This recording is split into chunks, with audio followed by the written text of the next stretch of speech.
Previously we installed Python and NIDE Visual Studio Code IDE. In my case, you can use whatever you like. Now let me make clear one point. Installing Python, what it means is installing an interpreter for Python. A software that interprets Python language. So Python is a language itself just like the human language. Let's say you want to learn Spanish. You're going to speak Spanish to a human. The human will have their minds that will interpret the language you're going to speak, and the computer will have an interpreter that will interpret the Python language that you speak to the computer to give you the output that you want, and to be able to communicate the Python language to the computer, you need an IDE or a text editor. The difference between a text editor and an IDE is that an IDE is just a text editor with some enhanced functionalities designed for programming. Open your favorite IDE. I'm going to use Visual Studio Code. If you want to change the theme of Visual Studio Code, go to Preferences, Settings, and then to Workbench, then to Appearance, and finally to Color.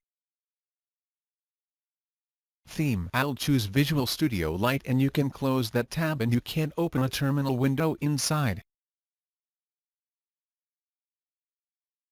Visual Studio Code, which is a great feature. There you can start Python. On Windows you can just write Python to start Python 3. On Mac and Linux you need to use 3 explicitly. So Python 3 for Mac and Linux, Python for Windows. If you see these arrows, that means Python has started. You can start to write Python code here. So let me try to use Python language to talk to my computer. I'm going to ask my computer to give me the current time, so I'm going to write Python code. To handle times in Python, you need to do import data time. When you do this import data time, you are importing a module with cover modules later. Now once I imported the name of that module, I can refer to that name and then to another object inside that module. This time it happens to be the same name.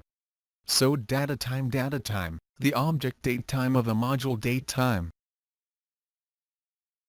Now this object has another method inside, which is now execute that, and that will give you the current time. So that is the year, that is the month, the day, the hour, the minutes, seconds and microseconds of this current moment on my computer. At least in yours should be different. So if you were able to do that, that's a good start.